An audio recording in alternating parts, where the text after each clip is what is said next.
On this podcast, we will talk about the tools we have used in order to remind us who and what we are. We will talk about the spiritual technologies that bring us back to the knowing that we are sovereign. That bring us back to God. The only actual advice you will get on this podcast is to consult within. The rest is all the things that happen when you do it. My name is Jasai. And my name is Stori. And this is Sovereign You. All right. Hello and welcome to Sovereign You. My name is Jasai. My name is Stori. And today's episode is about friendship. And particularly the topic today is no new friends. I'm not going to caveat that. We're just going to dive in and talk about what that means to us, what that looks like for us, why that as a subject. But before we get into that, today's holy inquiry is, so this is again a sort of abstract idea-based question. If you climbed to the very, very apex of your life right now, the top of your life, and you could see all of the expanse of your life, what's the most interesting thing to you that you have your eye on right now? Right now, it's having a farm that I can sustain myself and my family with. Ooh, all right. Yes. So instead of grocery shopping, I have a farm. Okay, beautiful. I love that. Now, is there anything that you have done in the last 48 hours to help forward your mission and intention in that direction? No, not at all. Other than just family planning with my boyfriend, no. But I do want to start to take is it horticulture? Yeah. I want to start taking horticulture courses, and I want to start taking just courses on how to grow food, because I don't know how to grow food at all. And the answer to that question, I would say, is yes. So you're having conversations. Absolutely. You're definitely having conversations in the direction you want your life to go. For sure, yeah. Beautiful. I love that. I guess talking is an action, yeah. Absolutely. Oh, listen, it's the action most of us are taking, and we're taking it in the wrong direction, and we're wondering why our lives are going in the wrong direction. Yeah, so, I just don't want to stop there. Yeah, for sure. And so for me, if I climb to the apex of my life, to the mountaintop of my life, and I look down and see all of the things that comprises it, the thing that's the most interesting to me is this conversation that I'm having with God. Mm-hmm. This ongoing, ever-present, ever-evolving conversation with God is the most interesting, the most fun. It feels good in my body to be deeply connected to spirit. And then all of the things that come out of that are like practically beneficial for me. And so it feels like a dance and a game and all the good things. Yeah. All the good things are coming out of that for me. So I'm super grateful for that. Nice. And that doesn't disregard any of the other plans that we have for ourselves. Oh, absolutely. I'm just talking about this one little tidbit that you came up with in this moment. Yeah, absolutely. Yeah. Absolutely. And so I look forward to seeing how that evolves. Yeah. Because now that I have that one little tidbit from you, I can inquire about that. I can ask you how that's going, your farming plans. Yeah. It's very interesting as your mother, somebody who has known you your whole life. And that's interesting because you haven't known me my whole life. Mm-hmm. But I've known you your whole life, and so many of the things that you are interested in and engaged in and exploring right now in this moment, you would be interested to know are exactly the things that I was interested in and engaged in when I was your age. Really? Which is bizarre sometimes. Yeah. To think about. And I'm talking about to the subject. And I don't even know if that's like genetic. Like, do we receive that as a kind of code through our DNA? I don't really know. I mean, there is coding. So yeah.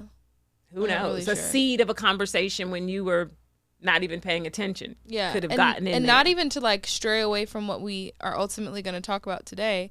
But I think that that's interesting to know, especially when we're talking about the thoughts that we have on a regular basis and the actions that we take. Mm-hmm. That's all being coded into our DNA. For sure. For your children. Yeah, it's all being recorded. Yeah. And so to practice being intentional makes that a lot more, makes what you offer your children a lot more fruitful. For sure. Absolutely. Because there is a word out in the ether right now, in the common conversation about the Akashic record. What is So that? some people are like, what is the Akashic record? From my understanding, the Akashic record is all of these things, all of these thoughts, all of these experiences, all of what comes out of what happens when you process a thought and then it becomes something through you. All of that goes into the record keeping, the cosmic record keeping, if you will. So then that's, as soon as you have a thought, as soon as you configure these two things and make it something through you, that goes in the record, which makes it available to anyone. And certainly, I would imagine, to those who are closest kin to you. Yeah. So Nice. that's amazing. I love that. That feels exciting. Because I did not do that. I did not get the farm. I don't know that I won't ever, but I did not do that, even though it was of interest to me. So maybe I can come and visit you on your farm. You have a garden? I do have a garden. I don't have a farm, and that is very different. Farms are different. I mean, you have to, so I feel like when you want to own a farm, you have to, you're investing in more of the land than you are the real estate. Right? Oh, sure. So you're just like, when you're looking to buy a home with your family, you're considering, okay, how many acres of land is this? Yeah. You know, so that we can make Have room food. for our farm. For sure. All right. So, no new friends. When I think of no new friends, I think of a song.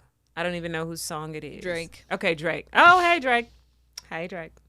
When I heard the song, I think I understood. I understood from where Drake was at the time in his life.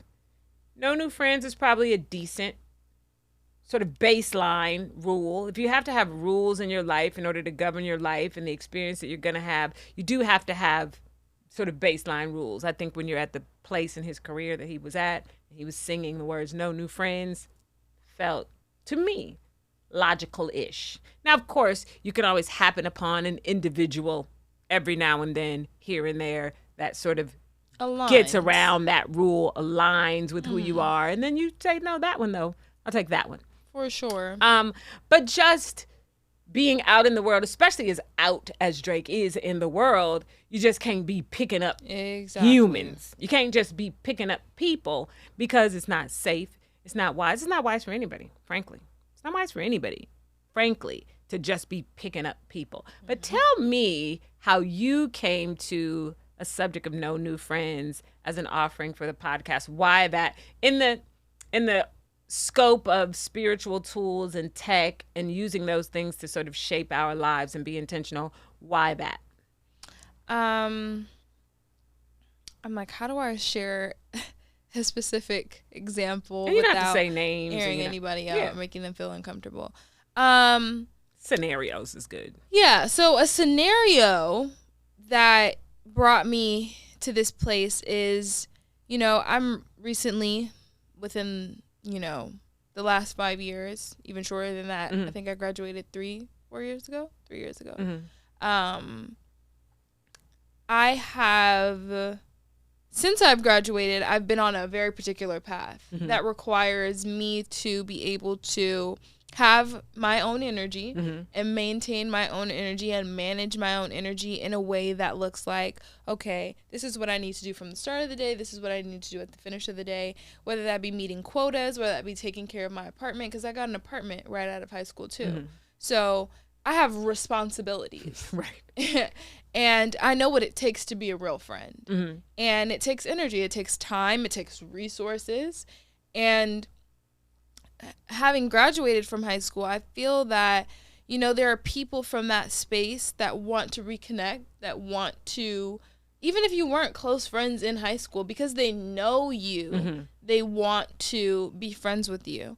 And, or even they want to have you on Instagram. And the thing about it is that I don't typically follow people back unless we're friends. Right. In real life. Yeah, in real life, because it's just like, I don't want to be just looking at you on my timeline, unfortunately. Like, I literally, what's on my timeline is literally what's catering to my future. So I follow, so you were saying, what are the actions I'm taking towards farming in my day to day? I follow so many farmers. I follow, so many homemakers, a lot of stay at home moms that, I love this one lady. She puts roses in ice and then in water and then makes it ice and then we'll turn it into kind of like this. She'll get a bowl, put them in a bowl, and then put her drinks in there so that the ice is not just ice, it's like rose ice. It's so beautiful. So I like homemaking videos, and I like things like that, reels like that. So when I'm curating my experience, I'm being very, very particular about what I let in. And if I don't have a close connection with you, if I haven't spoken to you in years, I just don't see the point. And it's not even to be like, oh, shying away from people, but literally I don't want to waste energy and waste time and waste my attention in spaces where I don't really see it growing. So this is an energy conservation tool. Absolutely. And I think that that's really what no new friends means. Like, unless we're literally aligned with one another. Building. Exactly. Because I feel like that's the responsibility of an adult. Because when you're younger, of course you can just be, but even when you're younger, so let me correct myself. Even when you're younger, I don't think that it's appropriate or skillful to just be friends with anyone. Because if you have friends that aren't doing what you're doing, then you might be led astray from what it is that you're doing. And I've always been a focused person too. So I think that that's always been in my mentality, to align with people who are aligned with what I'm doing, who are aligned with my priorities, my goals, what I want for my future, what I want for my present. I think all those are very important characteristics of somebody who's going to be your friend. Now, that is wise. Let me just say that. Full stop. That is wise. That is intentional.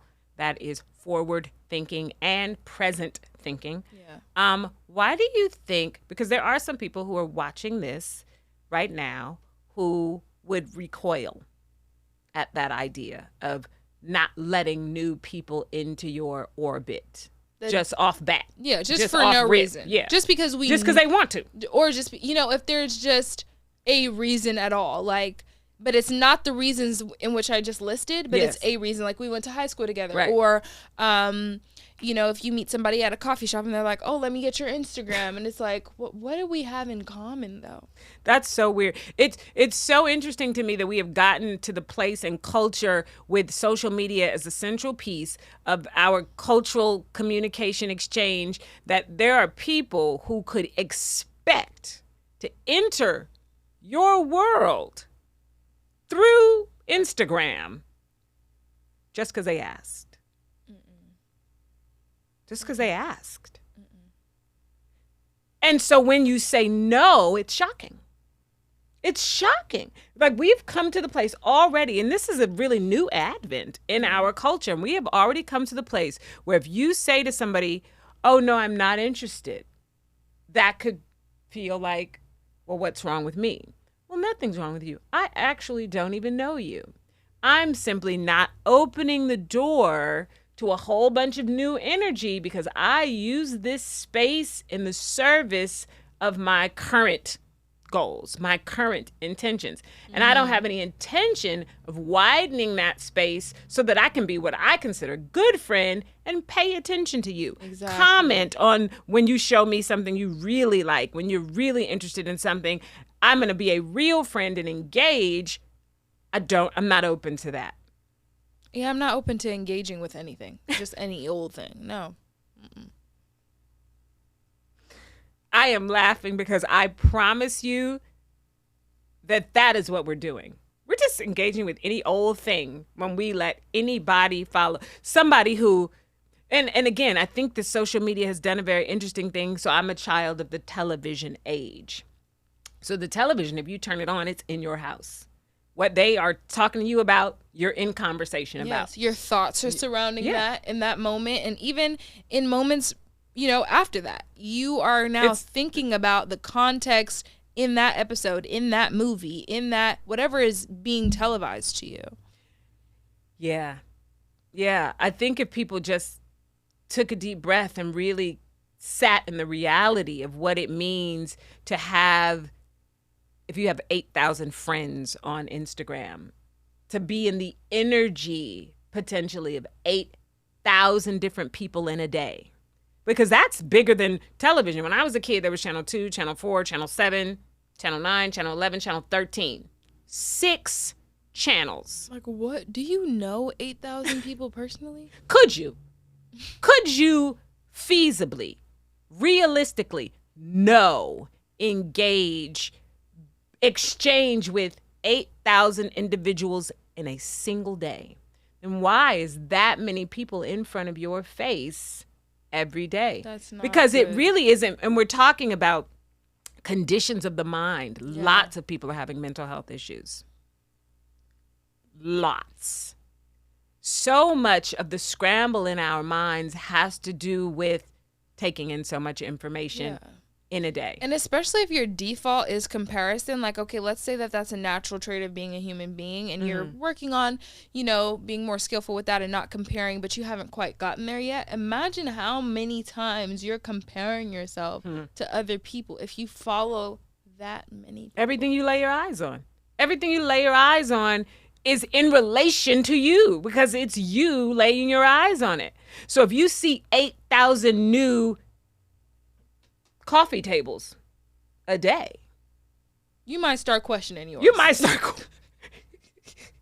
questioning your coffee table. Your coffee table is perfectly fine. There's too many options. Your coffee table is perfectly fine until you turned on this app. Now you got to go to IKEA and get you a good coffee table. Now you're shopping. And that's why there's ads on these social platforms, because we're ready for you to shop because we've created influencers. I'm not going to say your friends are coerced, but they're in the same position as you. They're shopping as well. Like, now you can shop on the platform because that's literally what it's doing. It's literally making you feel like, well, maybe I should get the latest. Redesign my living room. The newest. Color my hair, go to an eyebrow artist, get some hips, get these square tip nails, divorce my husband. Like, it's all there. Like, we can get big eyes if we want to, but it's all there. Yeah. And what's there, particularly if you're having a hard time in life, what's there is what's reflecting you right now. So if you're having a hard time in life, and all of your hard time is reflected on what's in front of you in your algorithm, now you're just refeeding yourself the same information that put you in this hard time space. Yeah. So that's what No New Friends is about. Social media has also co-opted the word friend. So now it's real loose leaf. Yeah. You got 9,000 friends. I forgot what word Jessica used.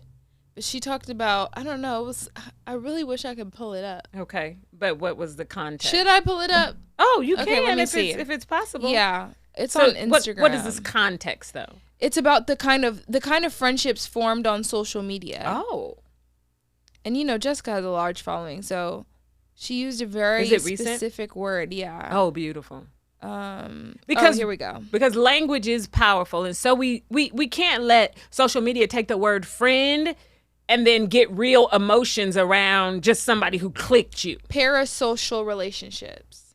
What does that mean? Parasocial. So what does the prefix para mean? Let's see. Now we're... It's certainly not a friendship.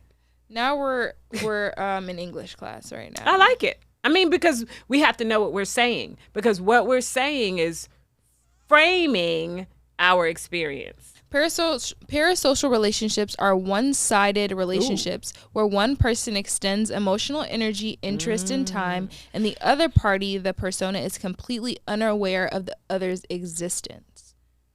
So, yeah, I mean, this is the reason that I unfollowed all the people I don't know. Yeah. Because we're being invested in people who don't even know us. And are not interested because they're not there for that. They don't even know. They don't know. The most popular people on social media are there to make money, are there to get your attention. The most popular people right now, and that could change. It could change because again, exchange could we change. we are in a world that is ever changing, and we're inputting information into this world to make it what it is. But right now, with social media being so akin to television, old school analog style, we are investing our real time and energy and money into people who don't know our names, would never ask our names. If we stood in front of them to purchase what they were selling, they wouldn't ask our name. They would say thank you. They would be appreciative, but we're not in that personally. We're not in that relationship. So the word friend means something. I was going to do this before we came today. Can you look the etymological definition of friend? Yes. Because the words we use matter. And if I say I'm not taking in any new friends, I don't want someone to get offended if their idea of friend isn't my idea of friend. Yeah, so it says Old English. Does it say frond? Yes. That's the old pronunciation, frond. So one attached to another by feelings of personal regard and preference. From the Proto-Germanic, okay, we now can pronounce that German word, lover, friend, and it's, loving, to love. Oh. So pre, which I guess is what it was the prefix of it. So it changed over time. Absolutely. And that's what we're seeing here. We're seeing that the word friend is changing again. And so when I'm saying friend, I'm talking about a very particular thing. Somebody who I'm going to engage. Somebody who I'm going to let talk to me, and I'm going to listen to them talk to me. I'm going to hold space for not only what they're saying, but for their energy, for the things that they care about. That's what friend means still to a group of people. Yeah. And so what does no new friends mean to you? It means that I'm not open to extending myself in that way. In the way I mean friendship, I'm not open to that because I literally don't have time. I don't have any more energy. I have children. I have a business to run. I have a wife. I have friends I've had for 20 years. I'm into cultivating the friendships and the relationships that I already have, people I already love. And then, because God is still God and God is doing what God is doing, God could put me in the path of someone who turns out that we vibe on the same frequency, have similar things in common, we resonate with each other. That could become my friend. But I will absolutely never confuse people I do business with, people who are sort of shareholders in this idea even of the work that we do, because people can be in the same field as me, running the same plays for the same purpose.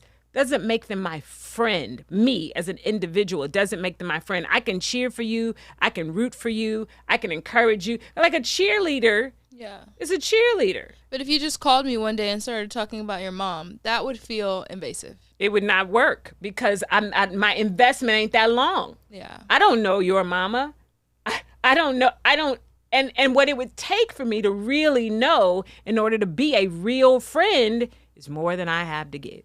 And so it's interesting too, because so when I said that, I thought, well, what about the work that we do? Because sometimes the intention for why somebody is getting a particular bead has to do with a story associated with their family member or something that's personal. So it's not that we don't engage in person-to-person experiences with strangers or personable conversations with people who aren't necessarily our friends, but I think there is a kind of energy that we're willing to extend when it comes to going to coffee with people, or when it comes to going to dinner, or when it comes to going to your house. Like, all of those exist in the realm of friendship. So all of those things. The language of church is helpful here for me. I'm a church girl. I grew up in the church, and there is what's beautiful about church when you back up from it is that it is an institution with pillars, and particular ways of engagement and people who hold space in particular ways. The pastor is not the Sunday school teacher. The usher is not the van driver. There are people who do particular things in a church space that forward the mission of the church. So when I was in church, I was an usher. I happen to feel very much like I'm an usher here at Alayo. So what an usher does is the usher greets you at the door. The usher is well versed on the mechanisms of the place, so that if you need anything in this place, you can come to me and I will know how to help you. You don't leave the church and go to coffee with the usher. The usher holds space. If you have a moment in the spirit, the usher is there to make sure you stay safe. The usher is there to cover you. The usher is there to get you a glass of water. The usher cares about you. I can care about people and not be their friend. Absolutely. You can care about people. And even as a sensitive person, that sounds heavy. Like, oh my God, you can care about me and not be my friend. But it's like, yes. I think that the people in the hospital care about you and they're not your friends. Yeah, I think that there's a broader relationship and a more intimate access that you get to somebody when you're their friend. Yes. And we have to make that delineation for our well-being. Yeah. For our well-being. Because if you have to hold space, like I know people right now in my life, people I know personally that have best friends. Like this is somebody I've been best friends with because these are words we use. I've known them since we were a child. Yeah. So you call that your best friend. And every time they have a problem with their children, every time they have a problem in their marriage, every time they have a problem at their job, they call me. How many times can you do that? How much room do you have for your life in order to do that? Because that's what a friend does. Now check this out. This same group of these same two people who are best friends since they're a child, because the roles have not been even and the listener has always been the listener and the person complaining or having a problem has always been that in the relationship. When the person who was the listener suddenly has something they need to share, the one who is programmed to always be the sharer doesn't have any listening capacity, doesn't have any listening faculty. So have we been friends this whole time? If I cannot come to you in the same way you can come to me, I've literally been your therapist for 20 years. Yeah, it's definitely a one-sided friendship. And I feel like for me, what you should do is if somebody's been a listening ear to you, that should give you compassion to be like, oh my God, I'm so here for you. Yeah. Like whatever you want to talk about, I'm here. Because when I need that, you have literally been that. You are that in my life. So discernment is super, super important when we're talking about friendships. And this is the thing. So I have friends that I've been friends with since your brother was born. Mm-hmm. So 20 plus almost 30 years. These aren't even people that I see all the time, but they're my friend because I have committed that when they need me, I'm showing up. That's what a friend is. Not one of those 8,000 people on Facebook, if you suddenly had to go into the hospital and you didn't have a toothbrush with you or a change of clothes, but you couldn't go home because you got a real emergency, I can't call none of those people and say, can you come and bring me a toothbrush? Can you come and bring me some food? Because this hospital food is trash. And it's not even that they wouldn't do it, but that's so imbalanced. Like, why all of a sudden should this person be readily accessible to you and your needs? This is why words are important. Yeah. And we have to be, Sovereign You is really a place where we get the opportunity to say, okay, well, let's pause and look at what we're saying. Let's look at what we're saying because the word in our ear becomes associated with a set of activities, consciously or unconsciously. When we make a friend, when we say with our mouth, oh, Susie Q is my friend, you can say you know somebody. You can say you like somebody. Yeah. I like that personality. That's not your friend. Yeah. And I think that,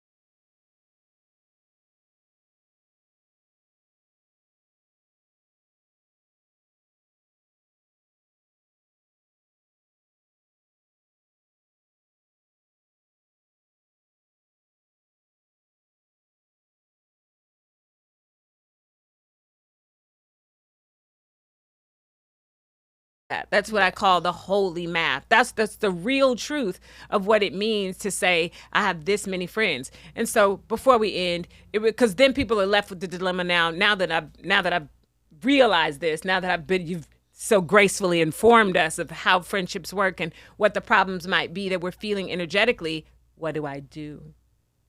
What do I say? How do I reposition myself so that I can pull out of some of these energetic entanglements and come back home to myself? I would say in a boundaries conversation that we had in last season, it applies really well now because you don't want to make rules for other people, but you do want to create boundaries for yourself. So if you have a plan, if you have a project, if you have a discipline that you're looking into, if you're looking into entering it, decide now. The amount of people that are in my life now, this is the perfect amount of people. I'm good where I'm at. And then once you enter this discipline, once you enter this project, allow the people who love you, that you say are your friends, allow them to come to know what it is that you're trying to do and how they play a part in that. Like if we used to go out every Friday, now let's make a plan to maybe go out twice a month. Maybe let's make a plan to maybe save our weekly outings to a really nice birthday event. Let's start planning a really great birthday event so that we can do something super, super special for a special time and not just spending frivolous time and frivolous energy just going out just because. I love that.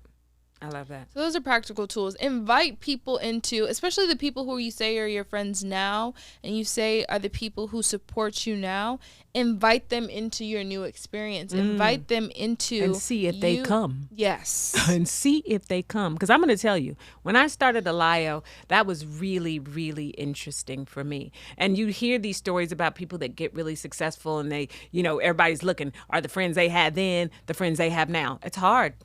It's hard because we talked about frequencies. We talked about consciousness. When you change frequencies and you change consciousnesses, you really are changing worlds. Yeah. And some people are flexible. They can move from world to world. Like I have a handful of friends who are absolutely still as good a friend and as engaged in friendship with me as they were before Alio. And then some of those people have had to move to the more wider peripheral circle of my friends because they really can't.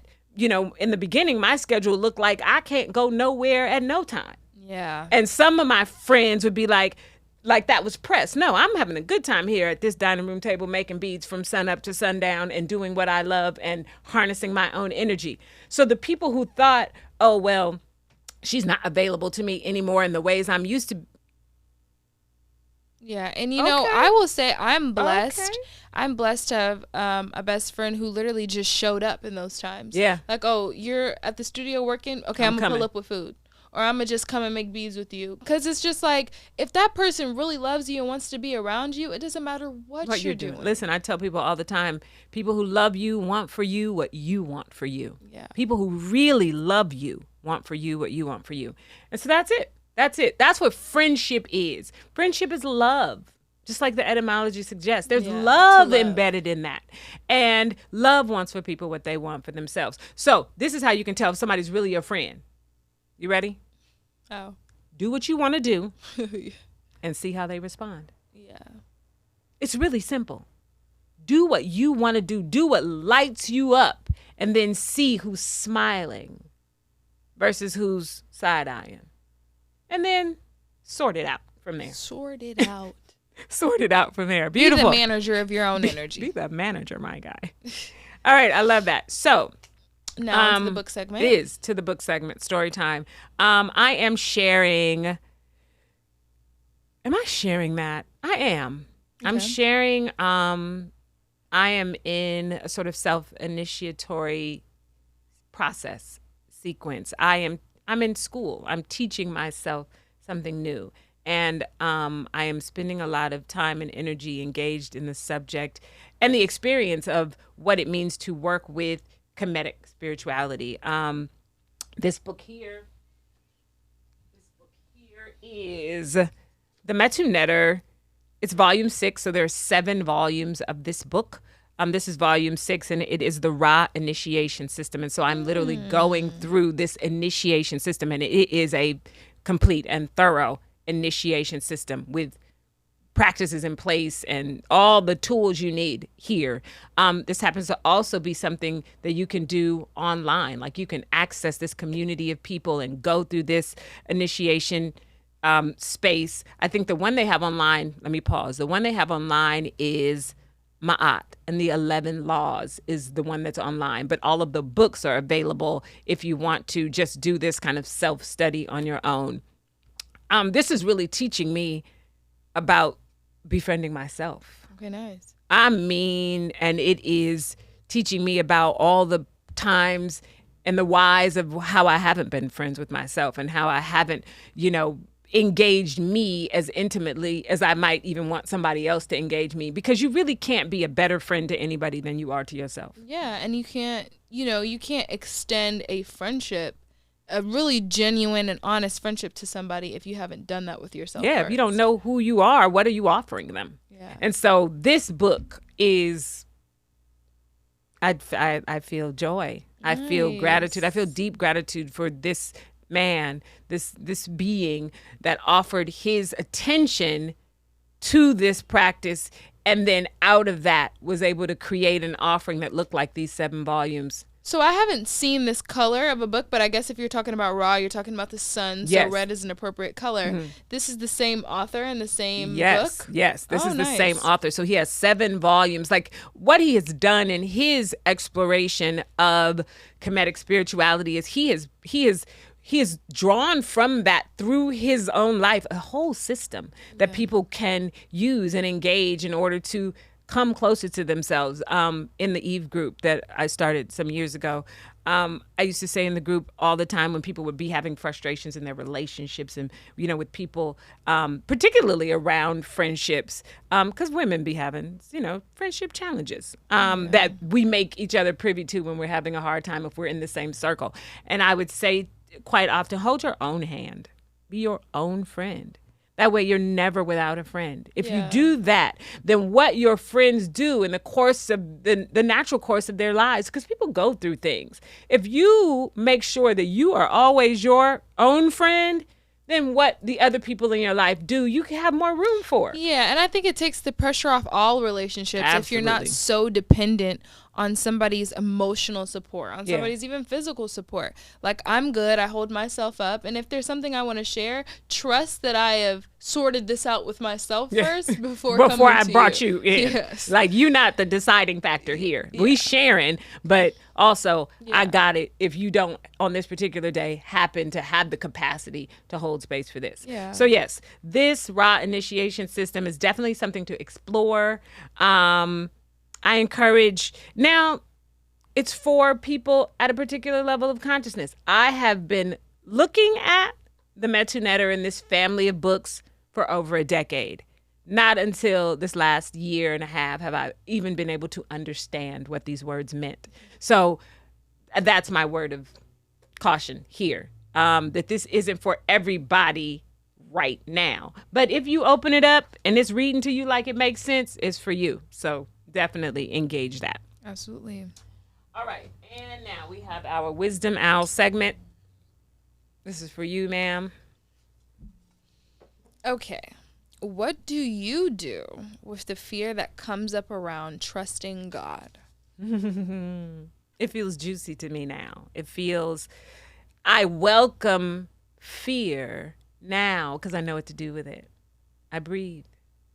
I literally inhale and I make room for whatever, because now I have a visualization of fear as something stuck. Like if something is traveling through a hole and it's traveling easily and then it gets stuck, I run into fear. I know if I just open up and make room, that God will do all the rest.